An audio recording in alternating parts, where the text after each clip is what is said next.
Good morning, British and American culture. It is a sunny Monday. I was expecting it to be cloudy, so I didn't have like the sun bursting through the window, but this is the way it is. So today we are moving on to a topic that will be quite familiar to all of you. It's American cinema and pop culture.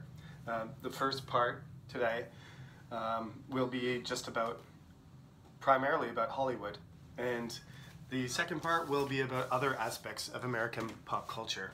So let's start out by just saying let's talk about why we're talking about Hollywood, about American cinema.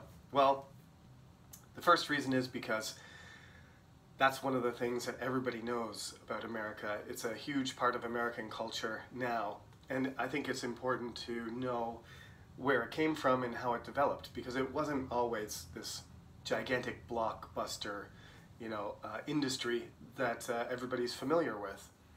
In the beginning, there was actually French cinema. European cinema was developing ahead of the American cinema, and like other things, the cultural focus and the money and the audiences started to shift towards an America-centric audience and American content.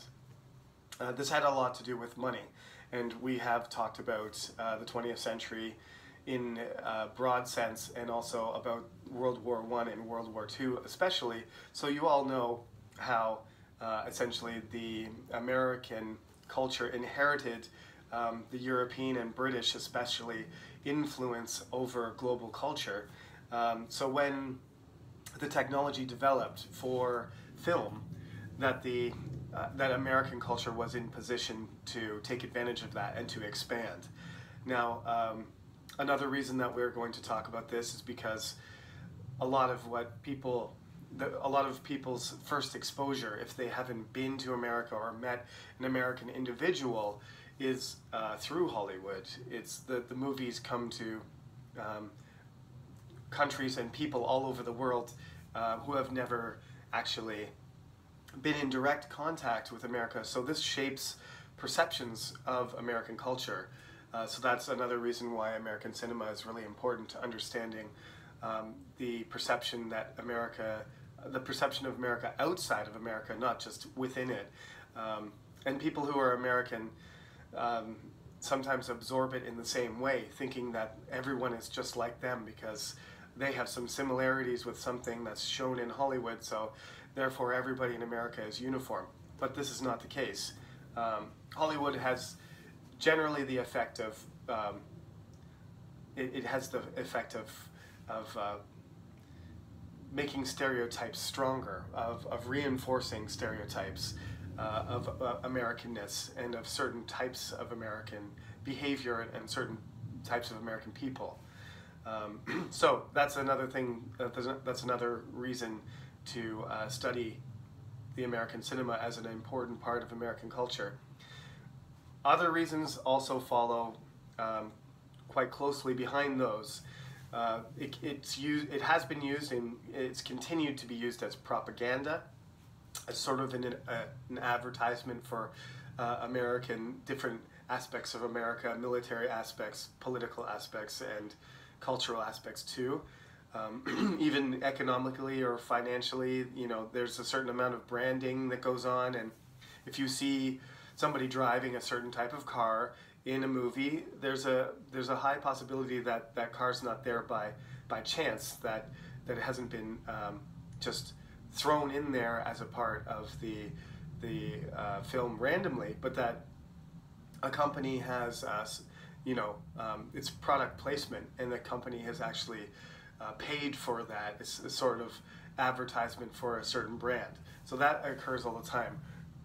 Product placement, propaganda, and finally there's this discriminatory aspect of Hollywood that everyone's quite aware of, painfully aware of now. Just last year, Parasite won. It was the first foreign film. It's a Korean film.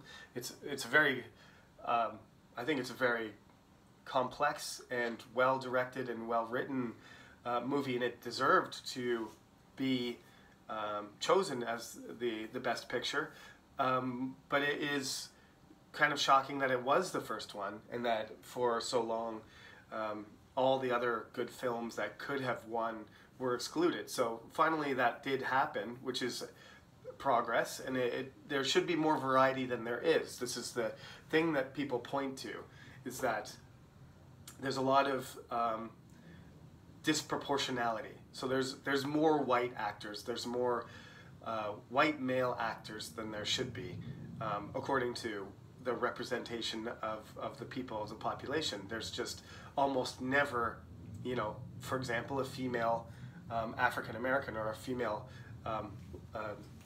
Hispanic American person or Asian American person, especially female, that ends up winning any awards, or beyond just the awards, they don't even get included, they don't even get roles, they don't even get work. So the choices of actors and the representation of the population in Hollywood is completely skewed towards a certain privileged group of people, and that's another criticism. And it's also another thing that makes people believe certain things about America. When you only see white male actors in every Hollywood film, then you start to think that that's what all Americans look like. And then when you get there, that's not what it's like.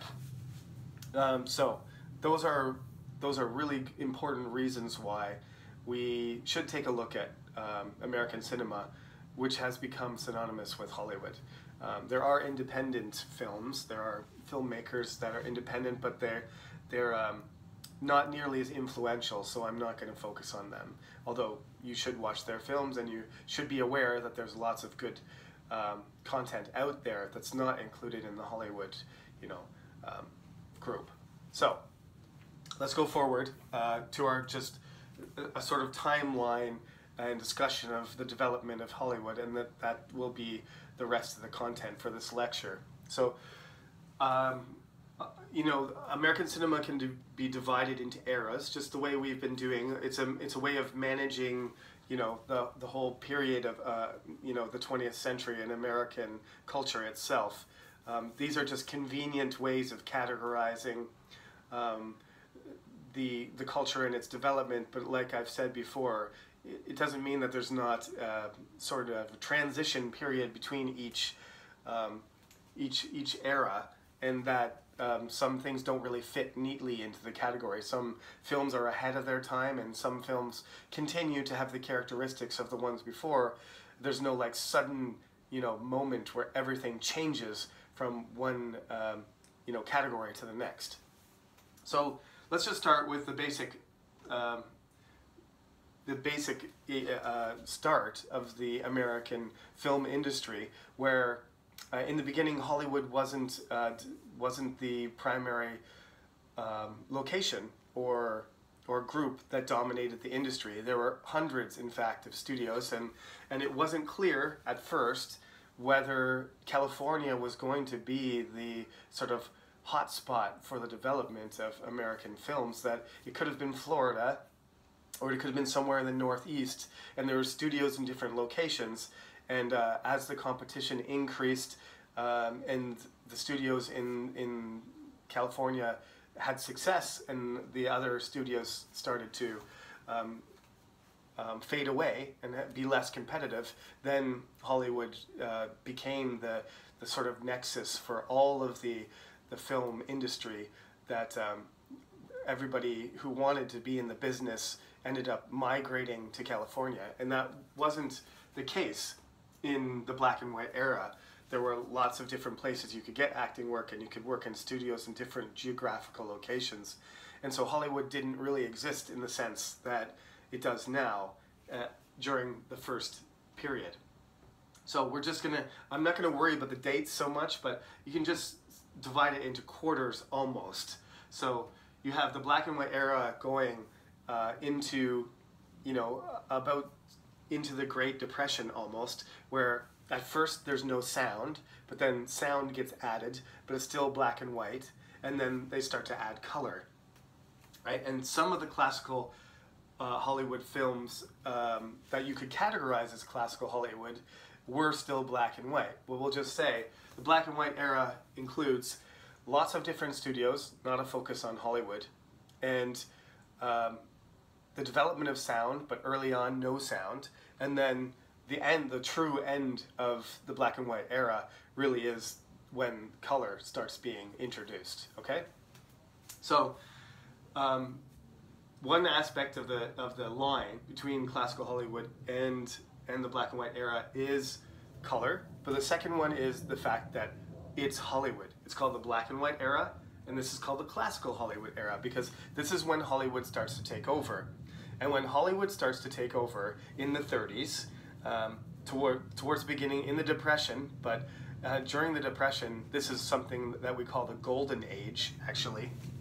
It's not the whole period of classical Hollywood, but there's a golden age of studios and of movie going where a lot of people go to watch movies, and this is during the Depression, and one of the reasons is because people didn't have a lot of money, but they needed something to do, and as the Depression deepened, there was a limited amount of things that people could do,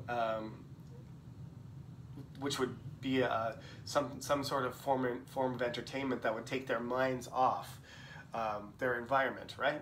You can imagine if you're just sitting around at the farm, whether you're playing the banjo, no offense to people, that's a stereotype, playing the banjo with a guitar or a musical instrument, or singing, or sitting on your front porch and just looking at the farm that wasn't doing well, or sitting, at your house and thinking about your business, or hanging out with your family in the living room but not having anything really to do would not really provide much of an escape. So the amount of people that went to see the movies dipped as the Depression was deepening, but it didn't dip in the same depth. I'm using depth too many times, but it didn't. The decrease in number of moviegoers didn't sort of match the amount of loss of jobs and loss of money. It was a shallower curve, and as FDR, proposed the New Deal and the Depression started to lessen, there was a huge crowds. There were gigantic audiences, and the average American used to go to the movies all the time. Usually I ask my students at this point, how often you go and see a movie? And some students say once a month, and some say once to 2 weeks, and some say once every 3 months. And I usually go once a year. We have all these other options, but back then, if you wanted to watch something, you had to go to a movie studio. So it was the thing. You had to go to the cinema. So it was the thing to do. And so there, the audiences were massive, and people were going every week to see a movie during the Golden Age. And the other reason it's called the Golden Age is because this is the period where actors start to get their star power. Hollywood starts to attract all this investment, all this talent, and audiences start to watch movies not because of the story or because of the content, although that's important still, but that they attracted to a certain person, a female or male actor who has their star power increases the sales of the movie and increases the box office, right? So classical Hollywood has these two aspects that distinguish it from the black and white era. There are famous actors in the black and white era, but it's not the same. You have, all of a sudden, you have this explosion in celebrity status of actors. And before classical Hollywood, and especially before movies in general, acting, there were certain people that were incredibly popular and famous. For example, William Shakespeare, 400 years ago, he was a celebrity in his own time, and so were certain people, but everybody else was not, Like being an actor was a low-level position. It was at the bottom of the totem pole, and like your status as a person was acting was one of the last choices. Like lawyers and doctors were always at the top, and professors, and aristocrats, they all had this reputation and this status and this respect in society, and actors were somebody that, well, they didn't normally have the pedigree or the background or the education to do anything else, so they had to try and find a way to entertain people, and that was a low form of behavior, and that was a low status position. But classical Hollywood changes this idea that you could be born from anywhere, from any class in society, not be born into money or have a privileged education, but just be handsome and beautiful and talented and funny and entertaining and make good money and influence and make choices and influence and control your own career. This is the beginning of that, which you can see now. That's the way Hollywood works now. It's still, if you're new and you're a struggling actor and you haven't discovered yourself and you don't have a brand and people don't know you, then you're basically a lower status person. It's a less attractive job than just being a businessman. But if you get over that hump and you overcome that first level of difficulty, then you get catapulted into this, superstar status, which is the kind of thing that started to appear in the classical Hollywood era. Like I said, there are people like Charlie Chaplin and others in the black and white era who did have star power, but it was very uncommon. But the classical Hollywood era starts to shift the power more into the actor's court, especially once they've established themselves. Once somebody's seen them in a film, they break out. They have this film, they have this role, and everybody loves them, and they want to see them again. And then they can make the money, and then they can get the reputation, and then their star power increases.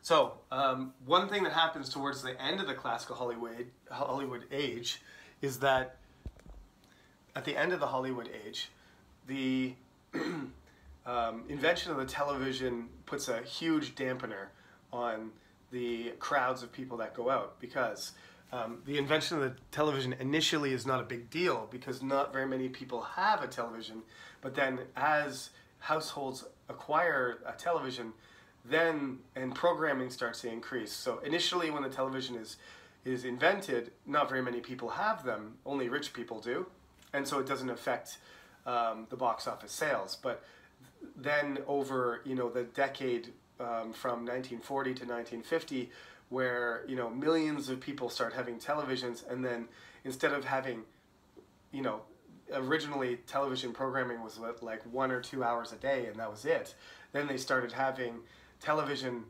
from the morning until the evening, and as you know now it's a 24-hour thing.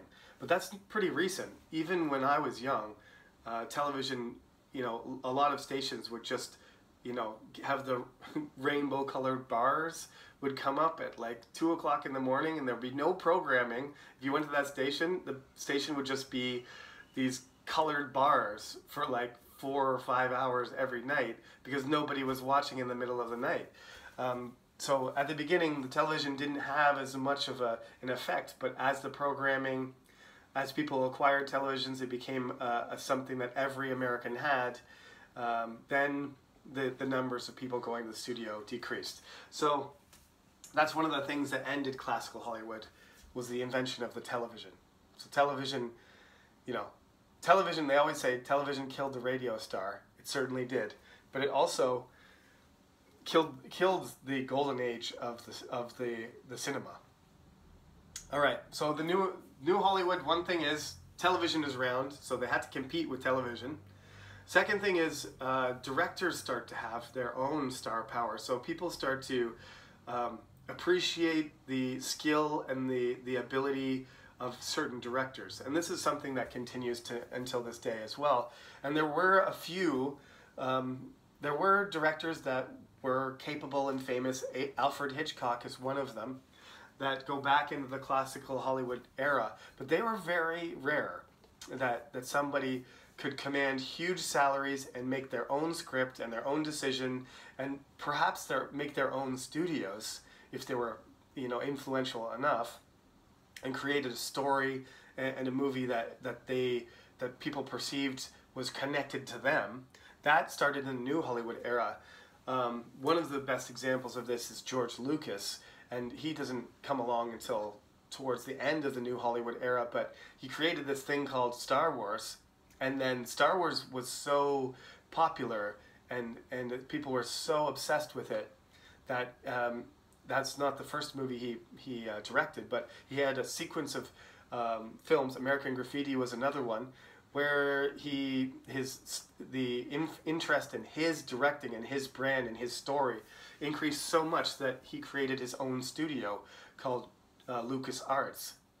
And LucasArts expanded into all kinds of different areas from the Star Wars brand, and eventually sold the Star Wars brand to Disney, as you know now. But that all originated from his skill and reputation as a director. So in New Hollywood, you get all kinds of films that are really different and unique, and rely on the director's certain perspective and ability to compose a film that's attractive to the audiences. So this is throughout the 60s and 70s where these directors start being recognized for their ability to create a masterpiece of a film. And yes, Parasite is a good example. The Korean director who won, got credit for best film. This is related to, he gets the credit for that, and it's not the studio or the company or necessarily the actors. It's the credit is given to him. So this is the characteristic of New Hollywood that I want you to remember. Directors and the invention of the television creates this sort of dampening of the cinema. So it's almost like you need the directors to make really interesting, cool films, because now you have TV. So if a film is like not that great, then you might as well just watch TV. You need something special, something different, and this, I think, helps the emphasis on directors, that you need a really skilled director that can do something in a movie that you can't see on TV. Okay, and then you get to contemporary Hollywood, and contemporary Hollywood has a lot to do with the special effects that come along.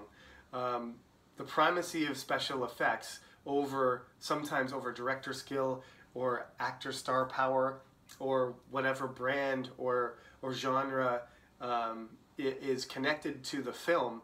It is something that is characteristic of contemporary Hollywood. So initially, Star Wars again is one of the pivotal moments of this special effects revolution, where you can see something in space that is relatively realistic. You think now that the special effects are pretty bad and that the lasers look like red crayons drawn on the screen, and you can tell that there's little like strings, making the spaceships fly around and shoot each other. But when people went to see that kind of stuff, when people saw Star Wars, it blew their mind, and it created an entire generation of Star Wars fans. And I'm a late comer, but I'm a Star Wars fan too.